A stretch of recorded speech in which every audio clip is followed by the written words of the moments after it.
My mama tells me to fix my hair. And by fix, she means straighten. She means whiten.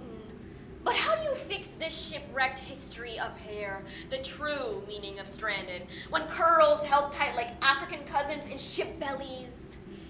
Did they imagine that their great-grandchildren would look like us and hate them like we do?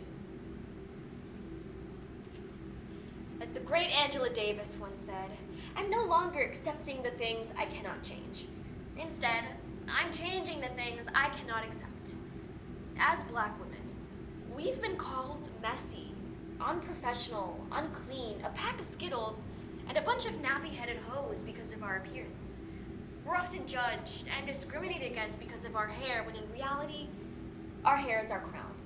So today, through the poems Hair by Elizabeth Acevedo, Hide Your Shea Butter by Crystal Valentine and Aliyah Jihad, the article My Black Hair, A History of Race and Politics in America by Marita Golden, and finally, on evaluating Black privilege, the politics of race and appearance are explored through the following program: Blackness, Race, and Privilege.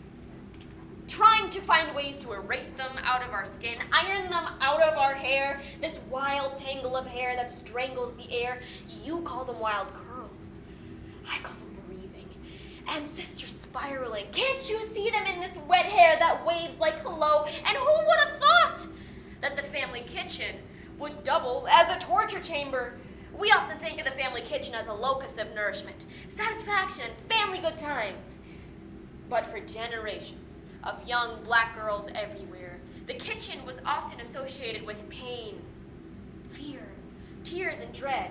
They say Dominicans do the best hair, and the kitchen was where I, as a young girl, got my hair straightened. I mean, they wash, set, flatten the spring out of any lock. But what they mean is that we're the best in swallowing our amnesia in a cup of East Orlando between reflections of the sun and whiteness. What they really mean is, have you thought of your daughter's hair? My mama tells me to fix my hair, and so many words remain unspoken. Because all I can reply is, you can't fix what was never broken. Attention all Black women, I said attention all Black women. We are entering a state of emergency. Kylie Jenner has been sneaking into the back of your BSU meetings. She's been importing your cookout playlist while you were in the shower and been creeping through your YouTube history while you were asleep. That's right, ladies and gentlemen, Kylie Jenner has been turning into a Black woman right before our very eyes. She's been taking notes. She's made a cheat sheet and shared it with all her besties. It is time we defend ourselves. No more giving away our secrets. When you invite your white friends over, hide your shea butter, hide your coconut oil, let those white dreads unravel. I don't care how fly their twist that is. Don't take that shit out. And it's not that we don't trust you. It's that Rachel Dolezal stole 14 Black years, but no more. No white thief shall prosper against me. No more YouTube hair tutorials. We gotta keep our secrets under lock and key. From now on, everything will be sent to you in a Dropbox account. The password is getting... Shh. They're watching. Stop hyping up mediocre attempts as Blackness. Start calling American culture Black culture.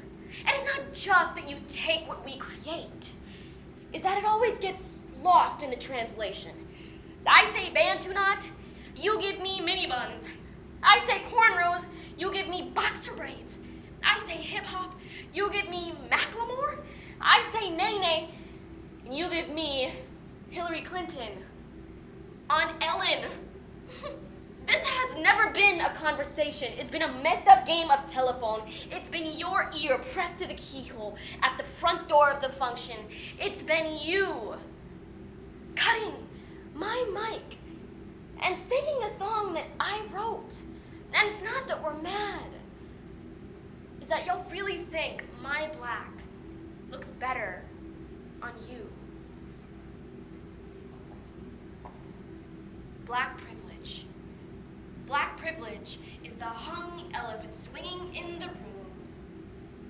Black privilege is me having already memorized my nephew's eulogy, my father's eulogy, My brother's eulogy, my unconceived child eulogy. Black privilege is me thinking my sister's name's safe from this list. Black privilege is me pretending to know Trayvon Martin on a first-name basis. It's me using a dead boy's name to win a competition. It's me carrying a mouth full of other people's skeletons to use in my own damn convenience. It's that time a teacher asked a little boy what he wanted to be when he grows up. And he replied, alive. It's the way she laughed when she said, there's no college for that. Ignorance is the only thing that won't discriminate against you. It's the only thing that don't need a tombstone to know your name, and it's tiring. You know, for everything about my skin to be a metaphor, for everything black to be pun intended, to be death intended, black privilege is the applause at the end of this poem. It's me giving you a dead boy's body and you giving me the one. It's me being okay with that. I tried writing a love poem the other day, but my fingers wouldn't move. My skin started to blister like it didn't trust me, like I'd forsaken it for something prettier. Black privilege is the concrete that holds my breath better than my lungs do. Black privilege is having to always be the strong one. It's fighting even when you have no more blood to give, even after your mother prayed for you, even after they prepared your body for the funeral. Black privilege is being so damn unique that not even God will look like you. Black privilege is still being the first person in line to meet him. Black privilege is having the same sense of humor as Jesus. Remember how he smiled on the cross? The same way Malcolm X laughed at his bullet. Oh wait, and there I go again, asserting my black privilege, using a dead man's name without his permission, and I can feel his maggots congregating in my mouth. Black privilege is a myth. It's a joke. It's a bad pun. Something smoother to wrap my bones around, as if I was trading in my noose for a pearl necklace.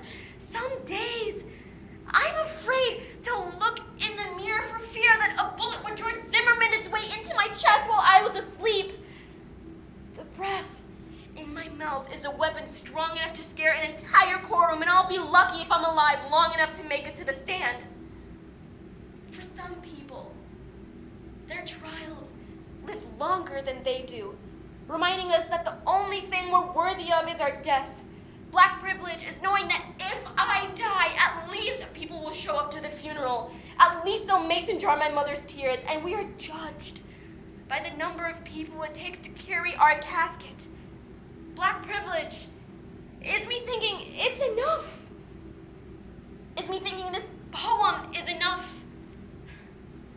Is me standing right here with a crowd full of witnesses to my heartbeat.